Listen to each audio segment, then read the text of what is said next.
All right, Cathies, we are back at the number one podcast in the world, Group Chat. When we started the year, one of my predictions was the return of the white male. Yep. And Time magazine just announced Trump as Person of the Year. And Caitlin Clark is Athlete of the Year, right? Full white. Yep. Back. So for all our white listeners, welcome back. Mm-hmm. You guys are back on top. You had a rough, I would say, white male. I felt like Harvey Weinstein was the start of the downfall of the white male. I think it was 20 to 22, and then it basically ratcheted up. No, I think Donald Trump becoming president was the start of the woke movement. Yeah, no, my point is, I think the whites came back in 22. Yeah. I would say really this year. This year was it. Trump winning solidified their future. But it was before this, right? Like, Kill Tony's bigger than ever. Yeah, but Kill Tony and Joe Rogan and Donald Trump cemented their cultural influence with the election win this year. I think in the eyes of America, that was not the case. Yeah, Rogan says when Kill Tony comes on at the mothership that it's like Richard Pryor style screams. Laughter. No, meaning like his entrance. Yeah. They think they're seeing Richard Pryor. Like a god. Yeah. Yeah. Remember when you were calling his career's over? Yeah. I mean, when Trump wins, you're fine. It's unbelievable the rise of the whites. Yeah. I mean, it's undeniable that they're thriving. They're back on top. I have no problem with it. As they were for 400 years. Yeah, but they had a bad. I'd say they had a bad decade. No, they had a bad 18 months. No. You don't know what was happening. After Trump got elected, that shit. Jobs. People were hiring differently. They forced themselves for diversity. All that shit's gone. DEI is gone. The real problem, the actual beneficiary of DEI going away, are Asian people. They're the biggest beneficiary of it. Yes, I agree with that because now it's just a merit-based system. And you know what? I mean, as much as I don't like the other party, Doge tweeted out that the NIH, the National Institute of Health, which basically funds causes for trying to find solutions for rare diseases. Yeah. And 758 million was allocated to DEI. That's absurd. And I know our neurologist, Dr. Hussein at UCLA, says I can't get funding. Yeah. So I've seen what he looks like. He does not qualify for DEI. No, but he can't get funding for the cause, not because of him. I mean, he's Egyptian, so he should, right? No, that's not what that funding's for. The 758 million was to get people in NIH that look a certain piece, not about how they fund causes. Yeah. Why do you need money to do that? Why can't you just hire? Yes. Why do you need money? I don't know. Who got the money? I don't know. Doge tweeted it. Was it like a study had to be done and we're going to pay Bain $750 million? Probably. How they recruit? Yeah. It could be a million things. Yeah. Okay. All right. Well, in that, just continuing on the white theme is Elon Musk and Tesla are just going bananas. Stock has gone bananas. It's literally gone parabolic since the election. And what's interesting is today, NASDAQ also crossed 20,000 for the first time ever. The markets are just absolutely on fire. And what's interesting about Tesla, so Tesla's now worth $1.3 trillion. Estimated now with everything, SpaceX is doing a tender offer right now at $350 billion valuation. Who knows what he owns of it? Let's assume he owns 20%. He obviously has the Boring Company and all the other stuff that he has. Plus, he probably personally owns a lot of crypto. My guess. I would suspect so. Yeah. Like, I wouldn't be surprised if he has 1,000 Bitcoin. Probably more. Yeah. I'm just saying. I'm saying he probably owns billions of dollars of Bitcoin. So they're estimating his net worth to be at 450 billion. There's a chance he's a trillionaire in the next 2 years. Yeah. You know, the way I think about all this stuff, because obviously everything's ripping since the election. Obscenely ripping too. And Vivek Ramaswamy, who runs Doge with Elon, they have a sunset. So July 4th, 2026, they announced they're done. They're out. You basically got to get in cash by July 4th, 2026. Because that's when the brain drain happens. They're out. They're all out. I mean, he said it. Yeah, well, because he thinks you don't want to be a forever agency. So the concept is right. The concept is right, but my point is that as an investor, the way I think about it, it's like we have 18 months to make money. Yes. And I think... But I think guys like Ramaswamy and Musk will find different roles within the administration to continue to support it. I think they're going to gut. They're going to do some gutting. I don't like, look, they want to do 2 trillion. I don't think that's going to happen. I think when it's all said and done, 500 billion. Right. That's my guess, which I think is a huge win that there was anything cut, period. But I do think it becomes this idea of efficiency is now going to disseminate throughout the United States government and on a state level. Because even on the state level, I don't know if you saw in LA, they're finally cutting stuff. They're cutting spending. They're like, we don't have the money for this, so you have to cut something. Right. So it is become like a cultural movement to cut cost. Yeah. No, I think it's... so hopefully 18 months of it actually creates a good hygiene. Maybe there needs to be a Doge for every administration. They come in, they gut everything the previous administration did, move on to the next one. So David Sachs was appointed as head of crypto and AI. Czar. Czar's a hot name. Which is a government appointment. So Doge is outside government. Yeah. So how does that work? Does he have to leave Craft Ventures? Does he have to... You do whatever you want. You think under Trump, you just get to do whatever you want? 100%. I'm curious. I think my guess is he'll be like, I don't know how these czar positions work, but like, you know, who are you reporting to? Like, you know, who, when you find out, hey, you have a policy you think would be good for the American, you know, people, does that go to the president's desk? Does that go to a congressman? Does that go to... So does he have to move to DC? Like, how does it work? PJ, whatever. Yeah, no, he's a PJ. Yeah, so he'll just be gonna be like, okay, where do I gotta be Tuesday? They're like, oh, you gotta come to the Capitol. Okay, fine, whatever, I'll be there Tuesday. This is the richest cabinet ever. Everyone's a billionaire. Yeah. One's richer than the next. I'm curious though. I think you got a nice place in DC, a little penthouse. Yeah, I mean, it's great for crypto. I think it's insane for crypto. Eric Trump was in Abu Dhabi at the Milken conference saying Bitcoin's going to be $1 million. In his administration? He said soon. Yeah. I mean, they're front running it. Why not? I said this 6 months ago when BlackRock got in, and now you have this administration that's so pro crypto.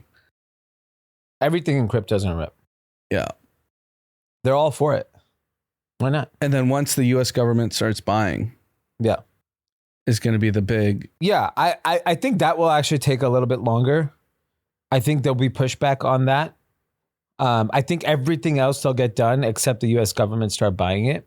I think it'll eventually happen. I just don't think it'll happen. I don't even think it'll happen in Trump's time. You don't think so? You don't think Sachs can get it done? He's the crypto czar. Yeah, but I think he can... I don't think that's his objective, to have Bitcoin be the... He's very pro Bitcoin. He is, but there's other ways to be pro Bitcoin, and the US government never own it. It's like US government doesn't need to own Microsoft stock. They should. It'd be nice if they had their money. I think it's really bullish for Coinbase. I mean, just anything. I mean, you see Robinhood's doing half the fucking everyone's eating off of this. Yeah. I mean, BlackRock will end up making the most money on it because they're the biggest holder of crypto now. Yeah. They're a massive holder for sure. Yeah. Literally, they're the single biggest known institution. And they're just quietly buying more and more and more. And even like it dipped 2 days ago, they went and bought everything. Ethereum, Bitcoin. Yeah, Bitcoin was at 94K yesterday. It's at 101 today. Yeah. And guess who bought it? I'm sure. MicroStrategy, BlackRock. Those two. MicroStrategy might be the biggest. BlackRock. These people don't lose. The BlackRocks, the Blackstones, they don't fucking lose. I wonder if Citadel is trading. Of course. What's going to happen when when it hits the peak? The richest people off crypto will be the same people who always make money. Yeah, no, I mean, I've talked about this forever. It's not going to be some new fucking person. No, 99.9% of the world can't own a full Bitcoin anymore. Yeah. It's $100,000. Yeah. So your universe of buyers it's just institutions and sovereigns. Yeah. That's it. Yeah. High net worth individuals can buy. Sure. High net worth. Yeah. This is why like the tailwinds for crypto is so high. UBS and they bought Credit Suisse. Yeah. They manage $4.5 trillion of high net worth individuals globally. They're not allowed to suggest crypto or Coinbase legally. Yeah. That's according to their terms and conditions or whatever. When does that, when that gets unleashed, what happens? Yeah, that's what David Sachs is there. This is why, like, what people don't understand from a policy standpoint, why this will be the most transformative administration in our lifetime is because you actually have common sense thinkers on that team telling, these are all logical things. Like fighting crypto was so stupid the last 12 years. 100%. So stupid. What were you preventing? What are you afraid of? Right? Like they're afraid of change. They're afraid of control, afraid of power. And the problem is that it's stifled, that mentality has gone through our entire ecosystem, not just crypto. You know, all kinds of regulations in all parts of the economy are these dumbass laws. And now they're all going to be gone. Shit's going to be ripping. Even Trump, he posted, what did he say? You bring $1 billion into this country, we're going to remove all the regulation. You want to keep the party going? You make it easy for everyone to do business here. Everyone's coming. Think about it. There's money sitting. There's so much dry powder globally. What do they all care about? More money. Yeah. And I think just conceptually, so our friend, one of my best friends, Ken, all he texts me is like, how do I become an American? Yeah. Because it's impossible. Too late, buddy. You missed your boat. Not under this administration. No, but he's like, I'll pay anything. $1 billion gets you a citizenship. That's what he said. $1 billion, you can do whatever you want. Come to America with $1 billion. You and your family will be Americans. But the dream is still there. Yeah. He's a wealthy guy that lives internationally, but he knows he needs to be in America. Yeah. Where else is there to be? It's I don't think people realize, and this is what bums me out when I see people unhappy in America. You hit the fucking lottery being born here, or even that your parents brought you here, or that you're able to immigrate here. You look at, like, someone compared the average income and life of someone in Mississippi, which I think is the poorest state in America. Yeah. It's better than the average life in Europe. Income, quality of life, everything. That tells you everything. Europe is going backwards. For sure. And access to healthcare. Yeah. You name it. China's communism. Yep. You don't want to live there. Japan, Korea, they're stagnating on growth. They're not even growing anymore. They have population decline. Southeast Asia seems like a great opportunity, but like still pretty homogenous societies. They're not diverse. Like you go to Indonesia, you're not seeing anyone. And there's a lot of poverty. Yeah. It's got a long way to go. So, Australia's too far. Like, where is Australia? It's far. Far. We're not going there. Okay, so bad time zone too. Yeah, like I don't even know what the time zone is when people from Australia call me. It's so far. Yeah, I think it's too far. 16 hours. Too far. Middle East is cool, but it's too hot. All Dubai and Saudi could become the centers of the universe. No, I think Dubai. My theory is Dubai, Abu Dhabi, those parts of the region can service Southeast Asians that can't come to America. And Russians. And Middle East people. Yeah. There's a lot of people and money in those regions. That can't come to America. Chinese. Yeah. But they can't get green cards. They can't get citizenship. Trump's already ended all that. Yeah. In 16. Bye. It's a wrap. Having a blue passport is like gold. That's what I'm saying is that like, just if you live in this country and whatever, even if you're struggling, it's your situation is so much better than everyone else. There's nothing better than coming home from an international flight and you hand your blue passport and they say, welcome home. Yeah. Goddamn right. It's good. I'm not going to lie. Yeah. I feel good every time. I mean, I'll take it even one step further. When I leave LA, I lose my mind. When I exit off the airport and it's cool, crisp air, take a deep breath. I see a palm tree. I drive by In-N-Out. I'm like, I am home. It is the greatest place in the world. And I think what you're seeing with the policies that are coming out, like they're so focused on pro-America, and we should rightfully so promote that for our own population's confidence to achieve things. Yeah. I think it's important that, like, especially in a time right now where it's clear there's division between income and equality, like we should be going to our people in need and being like, put your head down. We got good times are coming, because there's tons of good times coming.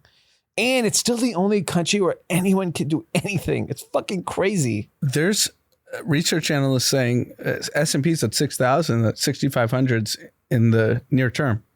I saw, I think Goldman or Morgan Stanley said next year the target's 6,750, which is bananas considering the year that just happened.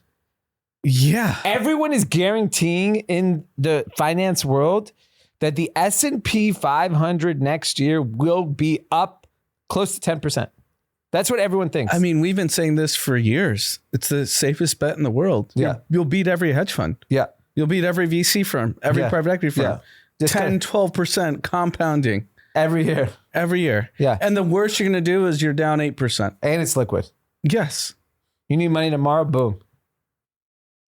Yeah, I think it's tough for the fund business, to be honest. No, it won't be. This is where I disagree with you.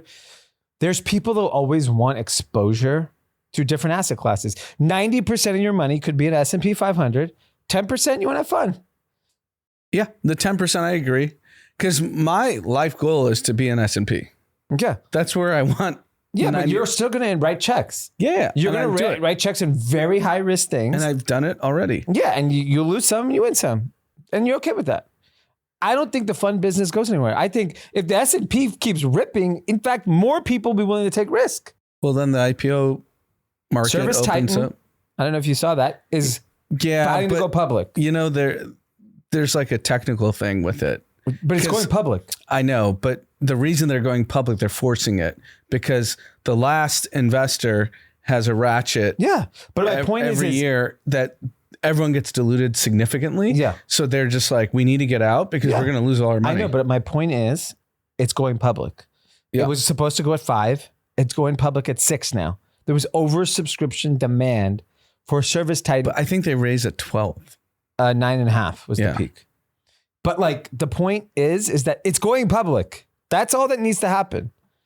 These private companies, they're going to take the medicine. You're not going to get the valuation you got in 21. You're going to get a haircut, but everyone gets liquidity.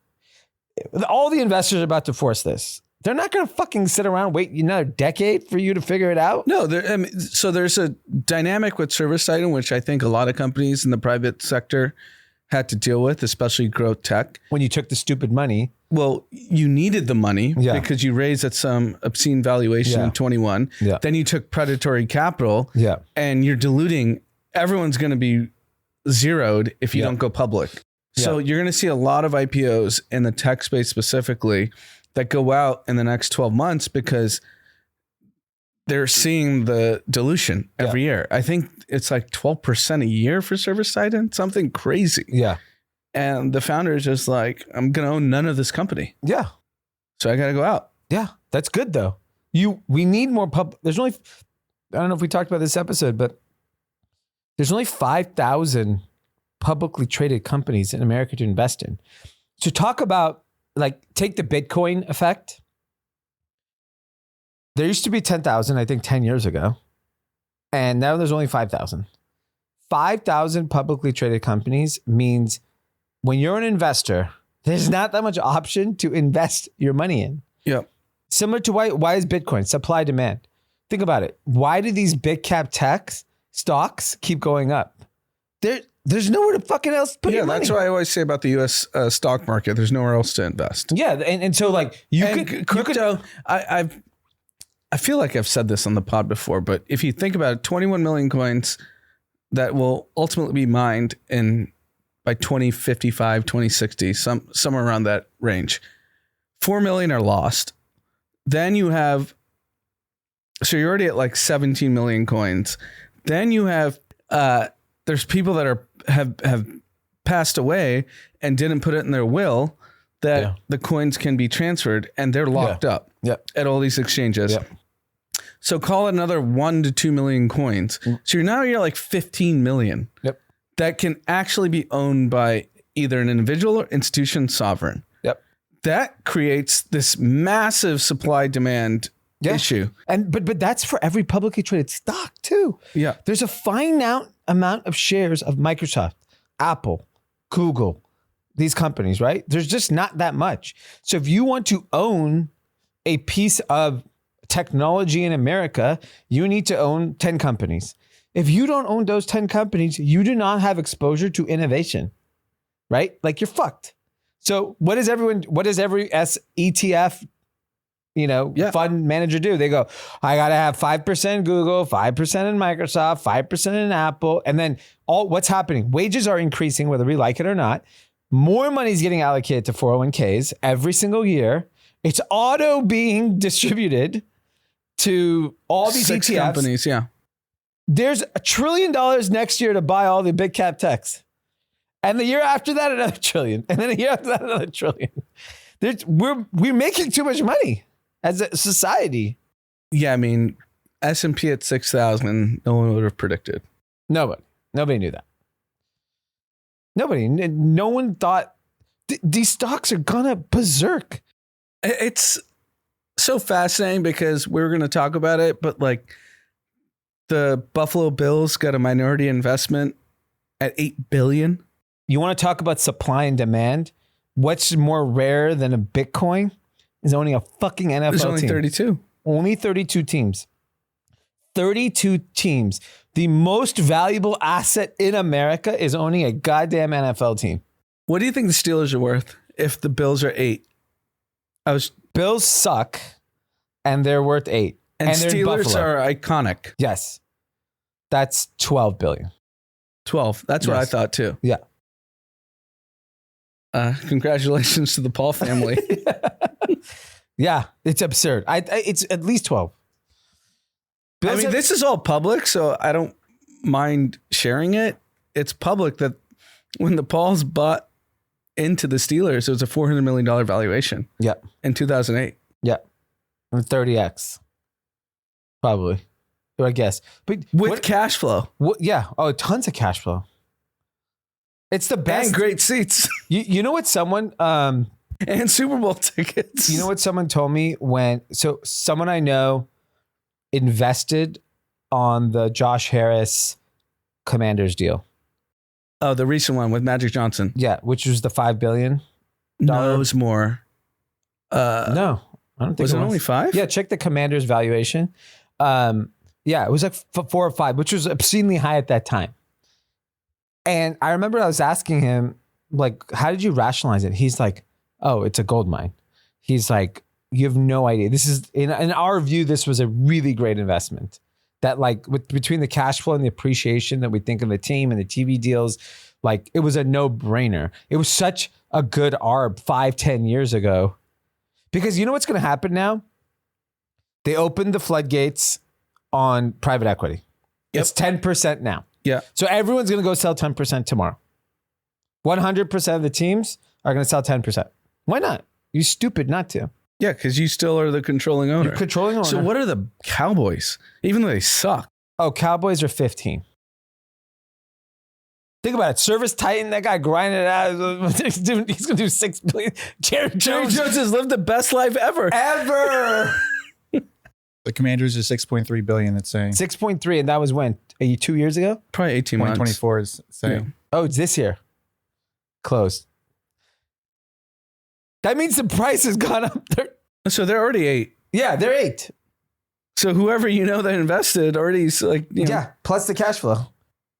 The cash flow is insane. Yeah, and the owners put their entire life on the franchise. Well, it depends who the owner is. The majority owner, I think Steve Cohen is doing that. Steve Cohen doesn't David give a Depper's fuck. not doing it. I mean, talk about sports. Juan Soto, $765 million. I saw the funniest meme. Like, dads telling their kid to go hit a baseball.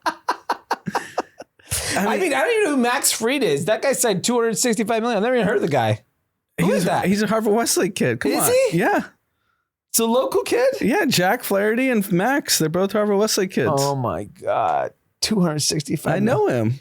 What's crazy about that is, like, think about it. Like, you go to Harvard Westlake. For those that don't know, Harvard Westlake, the elite private school, probably in the West Coast. These are some of the best, brightest, richest people. The pitchers are going to make more money. Both pitchers. Yeah, Jack Flaherty. Imagine it's like there's kids going. That's a combined like $500 million of income. Yeah, like when you're doing the tour, like, they're talking about, oh, this guy runs the CEO of Blackstone. But like, actually, our richest alumni is Max Fried. He's like 24 years old. He's going to make $1 billion.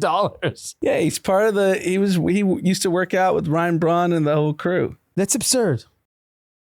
Yeah, $200+ million.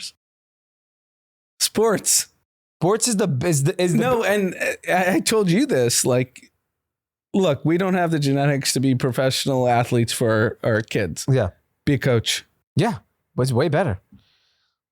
You could do it forever, and you don't get injured. Yeah, you know what I would do? I would actually, how there's NIL for like players. So I want to do NIL for coaches. So there's a story. The Arizona State head coach, he started coaching at 15. I like that. And they need volunteers at the parks. And he was coaching at 15.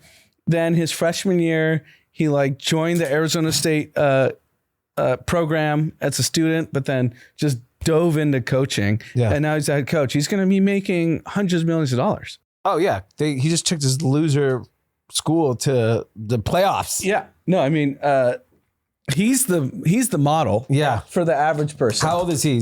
He's young, dude. Like he's got to be under 35. Okay. Yeah. He's young. That's great. So, coaching. Because Max Fried and Flaherty, they have specific genes. You know how many coaches you need? Think about how many coaches on each team. Yeah. I mean, the Alabama coordinators make 7 figures. Oh, yeah. They're going to make more. And then Mark Lazary came out. I mean, think about it. Sarkisian's the head coach of Texas. He was SC. Then he went to Alabama as a coordinator. Kirby, the Georgia coach, was an Alabama coordinator. There's a lot of pathways. Yeah. Alabama's like the Harvard of coaching. Like, you go to Alabama, you're going to go. Maybe not anymore because Saban's not there, but yeah. Oh, we'll see. Either way. Yeah. Coaching's the path. Stop playing sports. And you could do it for 50 years. Yeah. Like a coach, like the Arizona coach, he could make $500-600 million. Easily. He'll get an NFL job if he wants it. Because these people are also healthier. They don't look like Andy Reid anymore. Yeah, the younger coaches are all in shape. They're fit. Yeah. They look like they can play. The Panthers dude. Yeah. Commanders coach. Yeah. Ryan Day looks good. The Oregon coach. Yeah. He looks good. Notre Dame coach. They're like fit young guys. They're going to coach for 50, 60, 70 years. Yeah. They're going to be coaching at 100. Yeah. Would you, if you had to coach Dom in terms of career, would you rather have him be an engineer or a football coach? Engineering's over. Because of AI. Yeah. I would definitely not. So I was a big math and science believer for my kids. And given what I see as a founder in the space, I would rather invest in X's and O's. No, I would rather invest for my child to be socially and emotionally apt than brilliant at math. Yeah, because the math is solved. It's solved. Do you understand when they have a question, they just go to Alexa? What is the biggest lizard? Komodo dragon. So math and science is over. In my opinion, there will be places for engineers, but only brilliant ones. Really brilliant. Really brilliant. You have to be Elon. Yeah, you have to be that. So there's going to be plenty of people who are going to be down that path. I don't think plenty. I think it's a very small universe. There will be. But like you see, software engineering jobs are on the decline in America. The other issue is that in America, a software engineer costs too much money. There's the ARB. You go to India, you go to South America. We're doing that ourselves. We have engineers in South America that cost way less money than an engineer in America. And those South American engineers are getting paid top fucking dollars and they're happy. Very happy. So I think that in America, being an engineer is not the future. Like no. So my point is, look, Dom's 7, right? Yeah. He's 7 years away from high school. Mm-hmm. What career path would you send him down if he asked? For him right now, anything football related, I think he'd be pretty stoked. Both of them. So are you going to get him on an iPad watching film? We do watch highlights. So they don't like highlights because it's just not, you know. You got to follow the Arizona State. Yeah, that's a good path. I mean, if my kids were coaches, that'd be heaven for me. I would just go to games all day. And the other path is there's 15-year-olds that announce. Yeah, they make $20 million a year. I don't like, there's plenty of announcers. I think it's a really cool job. It's way less stressful than a coach. For sure. Way less hours. It's fun, but like, it's just, you're a celebrity, which I don't know if I want that for my kids. I don't like coaches are celebrities too, but like for 4 hours, people care about them. No one gives a shit what a coach is doing on a Friday. But when you're on TV, your life sucks. Yes, I think that's fair. Fair to say. Why do you want all that attention? It's just not a fun life. And you just get criticized. Well, coaches do too. Yeah. Coaches get way more criticized, but at least it's like for your profession, not for just like the way you look or the way you talk. And, it's just, I don't know. We'll see. All right. Moving on. We got to talk about Luigi. Yeah. I still don't know what's going on. So what's a conspiracy? Yes. So I saw an image of Luigi and I saw an image of the shooter and someone showed the eyebrows. They don't match. The unibrow? Yeah. Like the pictures that we saw, but the lawyer for Luigi is adamant that he's not the shooter. Yes. I saw his interview.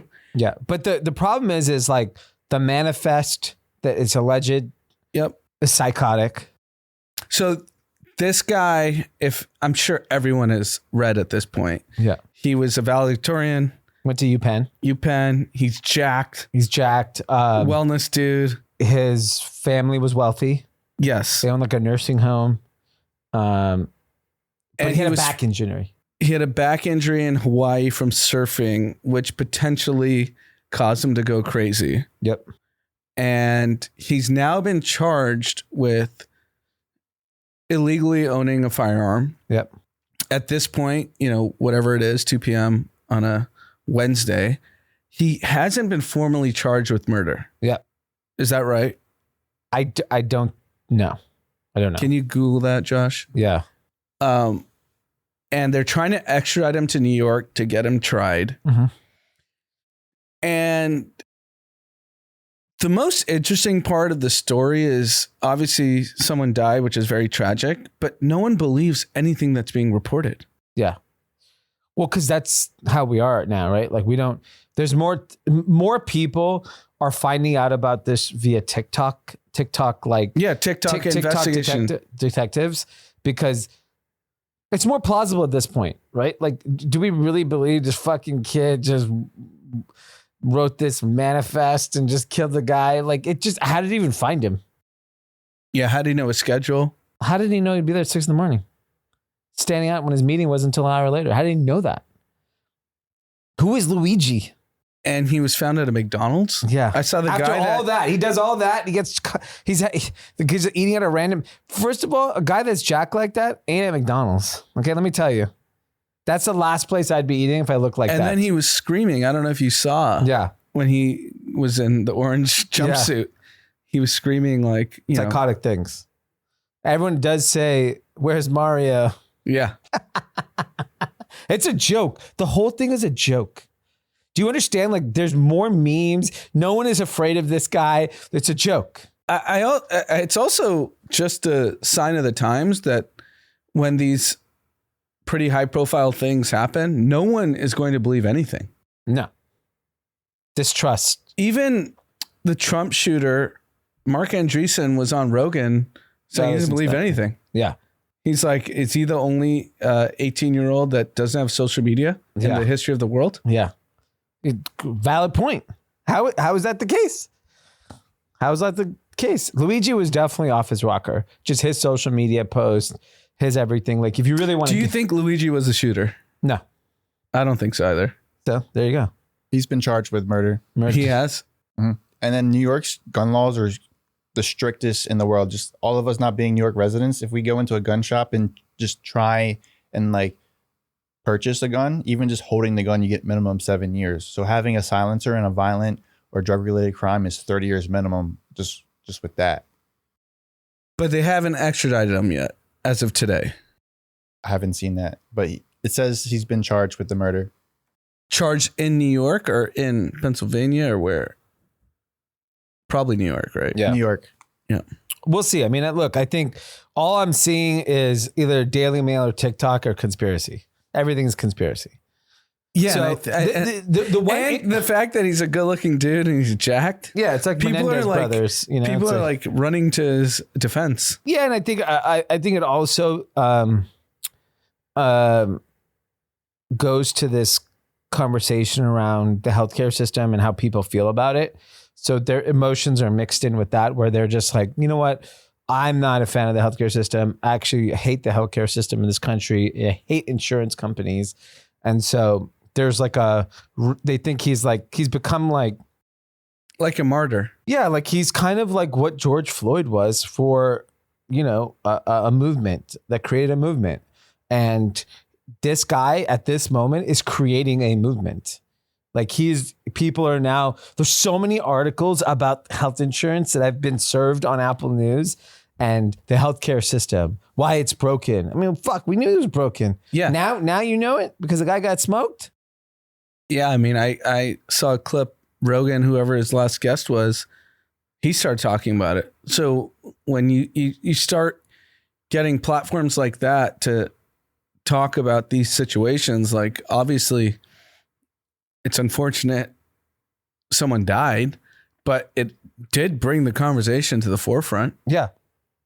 Yeah. And I think what will, sadly, what will actually happen because of this guy's death is, I think it ends up in the lap of Doge, and that could be their next project. We're going to fucking fix healthcare. I hope they do because there's a lot of problems. And the problem is it's just waste. Money is being wasted. It could be going to people to actually help them, right? Like there's money.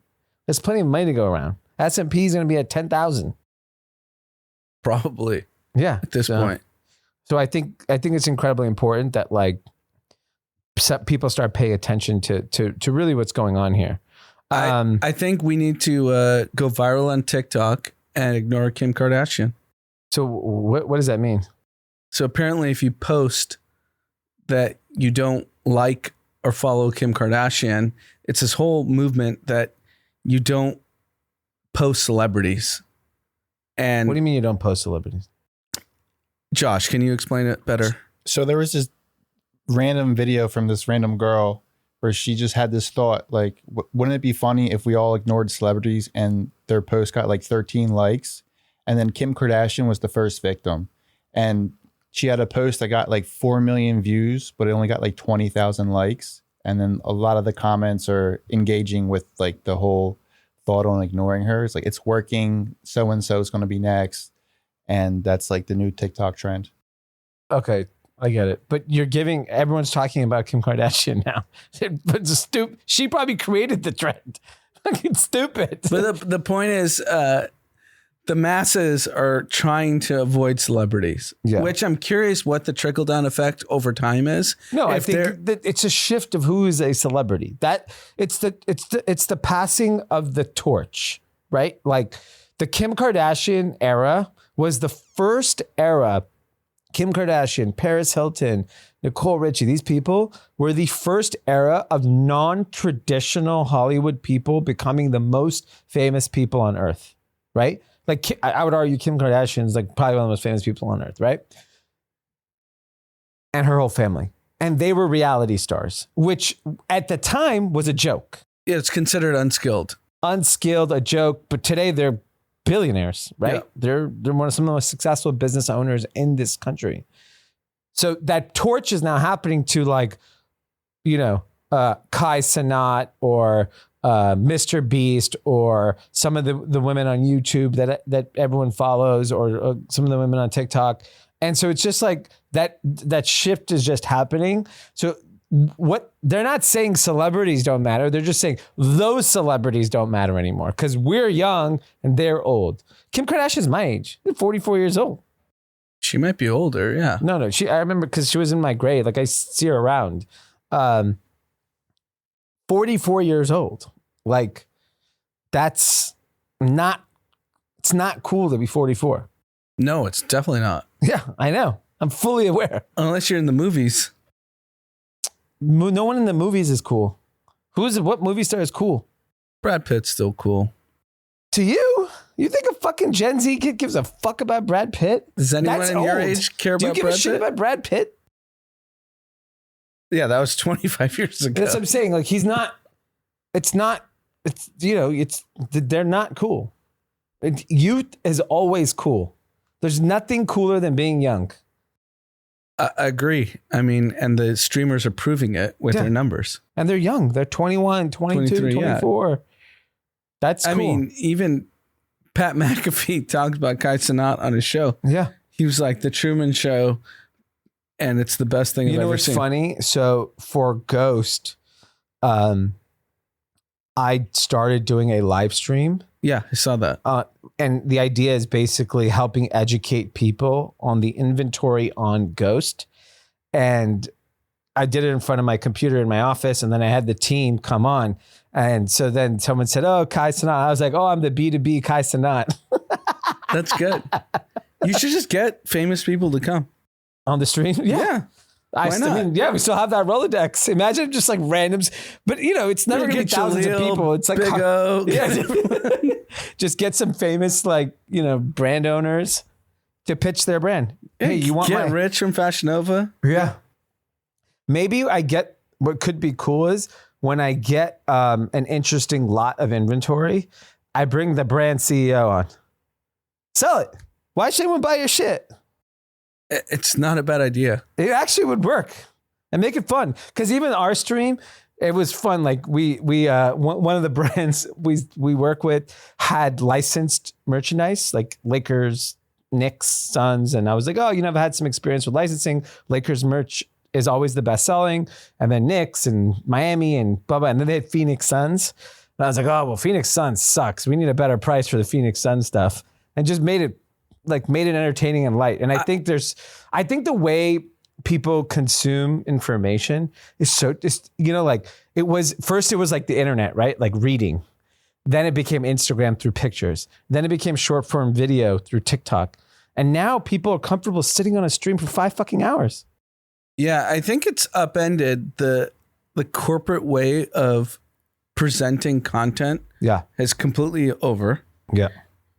And I hate to keep repeating a dead horse, but if you look at College Game Day, which I've watched for decades and you have as well, the ESPN pre-college football, it's just Pat McAfee with a cowboy hat and his belt. What it is, he's acting authentic, yes, and funny. Well, the main thing is we are now in a world where everyone wants what you actually talk and act like in private. Yeah. To be public. No one wants the prim and proper fucking version of sports. Sports, when you go to a sports game, everyone's blackout drunk, yelling slurs. Yeah. That's what you want to see on TV. Yeah. That's what's going on. Why are we pretending that that's not what's happening at a sporting event? And I've seen the transition in College Game Day, even the big noon kickoff with line art. They figured it out. It's fun. They're like, we just need to have fun. Yeah. And we need to like music, food. I'm dying laughing watching both shows. Yeah, it's hilarious. It's hilarious. And even like, Herb Street. Timothy Chalamet. Oh, that was amazing. Blockbuster. That guy should have his own sports show. He's really knowledgeable. Everyone's like, he's an actor. You don't think he came prepared? Yeah, he said he was prepared. What? He said he prepared. Oh, he prepared? Yeah. He's like, I spent 12 hours preparing. Yeah. And that's awesome. You know how much street cred that gave him? I never even really knew who he was. Isn't he dating Kylie? Yeah, he was. I don't know if he still is. I'm just saying, like, I know who he is, but I didn't like pay attention to him. I mean, that movie, love him now. Yeah, he was awesome. College football is the most important thing for me as an entertainment. And then Pat Mack was doing the Georgia chant. I don't know if you saw that. Yeah. And he was just losing it. Chalamet. He was just like, this is amazing. Yeah. But that's what people want to see. Yeah, it's real. That's why I'm telling you, the ignore a celebrity is nonsense. It's just new celebrities. That's fair. I think new celebrities and not button up, served to you on a platter like you're supposed to like this person. No. And it's just like how you look and act and talk. Like, it's got to be real. We don't want to see like your bullshit version of yourself. Yeah, I mean, I think if you're tired, say you're tired. Yeah. Act like it. Always tired. Post Malone. Always tired. Yeah. I mean, I'm always tired. I think that's how you have to do it. We got to talk drones. What's going on with these drones in New Jersey? I'm not paying attention to this story. So there's a massive internet outrage about drones that aren't government authorized that are just floating around New Jersey. Yeah. And no one knows who is operating these drones. Yeah. And apparently Jersey is a jurisdiction where like in LA, you can't just fly a drone. Yep. But in Jersey, apparently you can. And everyone's like, who the fuck is running these drones? But what's going on? And the lawmakers are all like, why are these drones here? Yeah. Who's operating it? That's the conspiracy. Like, what's going on? I don't know. This is just the internet talking. That there's just drones? It's probably dumb kids. What do you think, Josh? Dumb kids. Yeah, I don't think it's anything more than dumb kids. I don't think it's like but everyone wants to think it's China, Russia. Let me tell you, the last place China wants to be is New Jersey. Okay? They're not coming to New Jersey. If you told me they're in Manhattan, I'm like, okay, fine. New Jersey? Yeah, Russia? I'm just saying it's buzzing. We're trying to go viral on TikTok. Talk about drones. You'll go viral. No one's coming. No spies are coming. That's the last state I'd be going to. All right, we are going to move on to winners, losers, content. Who is your winner of the week? My winner is nicotine. It's gone on the zeitgeist, very viral. Yep.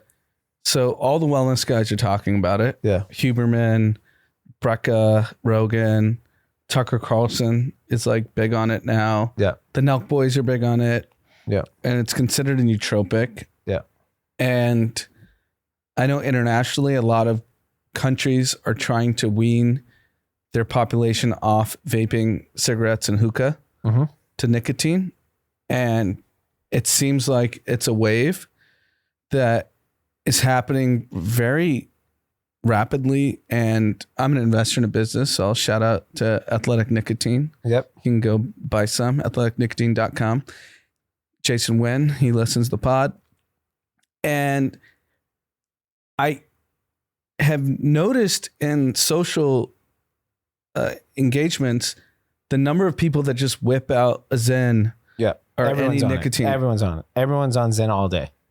And it's high performing people, athletes. It's also low performing people. Low performing people. I know a lot of low performing people that are on Zen all day. I literally was with someone last week, a low performer, and he was zenning his face off. But the crazy thing is the dosage is increasing significantly. Yeah, people. That's this part where I think it's going to backfire, and then people are going to have issues because people are like 10 milligrams, 10, 20, 50, 1,000. The original was 1.5 milligrams, and if you're a super user, it's 3 milligrams. Yep. I was at a holiday party where someone was doing 6 milligrams and he does 3 cans a day.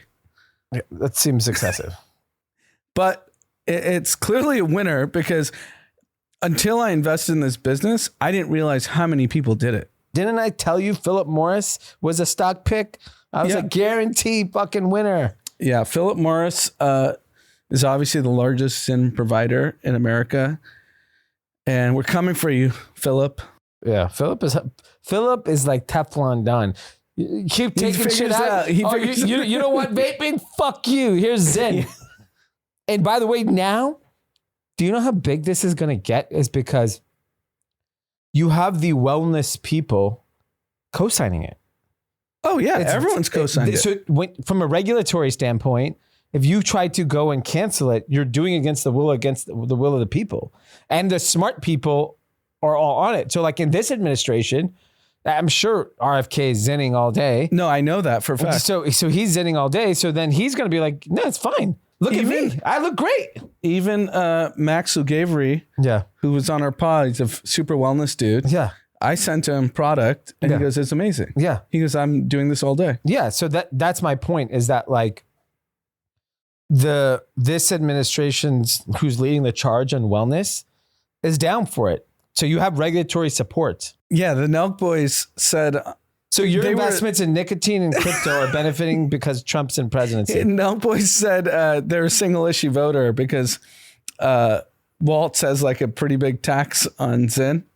Yeah, he like doubled it in fucking Minnesota. And they're like, this is why we're voting for Trump because of Zen. But you can, for every topic, you can come up with that reason where the previous administration was batshit crazy on the most basic things. Anyways, nicotine is I like it. I can't believe how many people do it. I had no idea until like 6 months ago. Yeah. Amazing. Mine was kind of in accordance to what we were talking about earlier, but US ETF. So if you don't know what that is, exchange traded fund that basically allows for retail investors like ourselves to get exposure to S&P, to basket of stocks in international or Bitcoin, or there's like a Bitcoin ETF, Ethereum ETF, currently manages $10 trillion. And this year alone, the inflows into ETFs was 1 trillion. 1 trillion. Yeah. What do you think next year's going to be? 2. No, not 2. It'll be probably 1.1 trillion, right? Like everyone wants exposure to these fucking 2,000, 5,000 stocks. Yeah, it's the only safe place to invest. We've been saying this for years. Yeah. You can't invest in Europe. You can't invest in China. You can't invest in South America. It's the United States. You buy a couple USA. You buy a couple coins. You buy some Microsoft. You go buy Google. Some nicotine. Yeah, that's it. It's America. America's a wrap. And I think that's it. Like it's just the numbers are staggering. Yeah. Loser. My loser is just the media in general because the Luigi debacle, no one believes anything. No. If I just look in my group chats with friends that are talking about this, no one's believing he's the killer. Maybe he's the killer. He's charged with murder. Maybe he's not charged. It's just, I don't know. It's a weird place in the world we're at where no one, Democrat or Republican, believes what's being served to them. Yep. Yeah. And I think it's a weird place because they created it. The media created this problem, and now they're going to have to die in it. But I think this is the interesting part because it's both sides. Now, both sides don't believe it. Before, it was just Republicans saying, oh, this is liberal media. Now the Democrats don't even believe it. Yeah, well, they can't because they got lied to by their people. Their people told them that they were going to win and these policies are right. And now it's clear they're not. So, like, I saw like a suggested thing that basically Elon backs DJT Media. They buy MSNBC and flip it over. I mean, that's the type of shit that has to happen to get people back to. I mean, if Donald Trump owned a television network, we're all watching. It'll be the funniest network. It's like the Comedy Central. It is Comedy Central. I used to watch his press conferences daily. Yeah, so you're going to go tune back into TV starting January 20th because you want to see his press conference. And that guy loves attention. Biden does this conference every 6 months. This guy's going to do it every day. I think he's gonna be less funny because he realizes he's actually like doing real shit. That he has legacy now. Before it was a good joke he was president. Now it's like, oh my God, I might actually be able to like cement my family's name. Yeah, we'll see. It's all fucking madness. My loser of the week is Jay-Z. It's getting rough. Even the NBA TNT guys went off on him. The cultural impact. He still showed up to Lion King's premiere yesterday. That's contrived. That's really the problem, right? Like he brought his family. Like someone did a meme, goes, "Hey, I got accused of this rape charge. Family, everyone dress up. We're going to go see Mufasa." I think the problem we know in this society, when the zeitgeist get a hold of you. I mean, the fact that Charles Barkley, Kenny Smith, and Shaq were leaning into it. Yeah. That's my last night. Yeah. They're his generation. They're peers. Yeah. They're peers. Chuck is 60. Yeah. Kenny's probably in his 50s. Shaq's got to be in his 50s. Yeah, probably 60 almost now. Yeah. And they're laughing about it. Yeah. Like Shaq had to walk off the stage. So I think the big topic for the NFL is they're on fire. He's very entangled with the NFL. Yeah. Do you think they clip him? They should, right? There's no downside for the NFL to clip him. No one would care. No downside. There's no upside to keep him. Right. What's the upside? Not anymore. The upside's gone. Like, how hard is it to find the most famous person a year? Look, I think it was a cultural impact thing of putting like a person of color and a very senior person at the NFL. But whatever. Put someone else. Yeah, you can make Kendrick the guy. Yeah, after he make performs. Anthony the guy. Who gives a shit? You can do it. Yeah, Anthony should do it. Yeah, put Post Malone next year. Like, whatever. How hard is it? I don't know why they make such a big deal to pick the Super Bowl. You pick the hottest person in the world. And that's it. Relevant to city, like, it's not hard. It's very easy. I think picking the Super Bowl act is the... I will do the job for free. I didn't want free tickets. Why don't you lobby to the NFL? Yeah, I'm just picking. Actually, we have a listener who just joined the NFL. Okay, yeah. Tell them. Give us the green light. I don't think that's how it works. But I mean, he could be a loser for a long time. He needs to figure out how to clear his name here. Because now everyone is. I have bad news for you. What? Brian Windhorst, the NBA insider, went on ESPN national television saying LeBron might be traded to the Warriors. No fucking way. He said it. I don't know if it's true. So I think that would suck for me personally because I hate the Warriors. But I think it's incredible for him because gives him a shot at a title. He and Steph had like a kinship over the Olympics. The USA Olympics. I think they could win a title. And I think the Lakers, it's the best case. You get all the picks and everything. You got to move on from him. Yeah. He's at the end of his career, right? That would really suck because I have to root for the Warriors. I have to see who the Lakers get before I root for the Warriors. Yeah, LeBron to the Warriors is a tough beat. Yeah, because who else is in the West? There's nobody. And look, this is just a rumor. That it's a hot rumor. It's actually a great. It's a bad. But they have to take Bronny. Apparently, that's what Windhorse said. Package deal. I mean, it's the best chance at him winning a title. He's not going to win a title here. Yeah, Lakers ain't winning a title. I talked to our mom earlier. She was very upset when I told her Windhorse. I mean, I'll root for LeBron on the Warriors. I want him to get a title, another one. All right, content. I've been seeing clips. Jamie Foxx has a new special. Yeah, seems funny. I think he's arguably one of the most talented people in the history of entertainment. He can sing, rap, act, do stand up, be an actor, and he's great. He's great, and I'm assuming the special is incredible. Yeah, for sure. It'll be great. I've honestly not watched an ounce of television, a movie in so fucking long. Someone the other day goes, "What do you do? Aren't you on TV planes? What do you do?" I sleep. Every flight I'm sleeping. Day, night, doesn't matter. I'm sleeping. I'm so tired. Or I'm working. And I just do not want the distraction of a I also screen. think it's a real acceleration of comedy specials. Well, Netflix has always bet their farm on comedy. They like comedy is Netflix. Everyone has a special. Yeah, because they know it gains traction with their audience. The only content I have consumed was, Mark Andreessen was on Joe Rogan. Yep. I thought he actually had a really interesting conversation with Barry Weiss. Oh yeah, and I listened to that. It was fucking good. It was really good.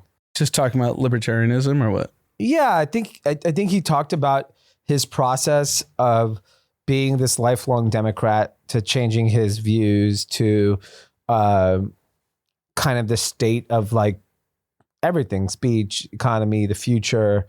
And she's a really good interviewer. And so but she's very smart, like really good questions. Great Substack. Yeah. I mean, I don't read, so I don't know, but the rest of it, her podcast, I've listened to like one or two episodes. But she's also one of those Democrats that got left behind. Yeah. I think the New York Times ran her out, right? Yeah. Yeah. Editorial. Yeah. Cool. Shout outs.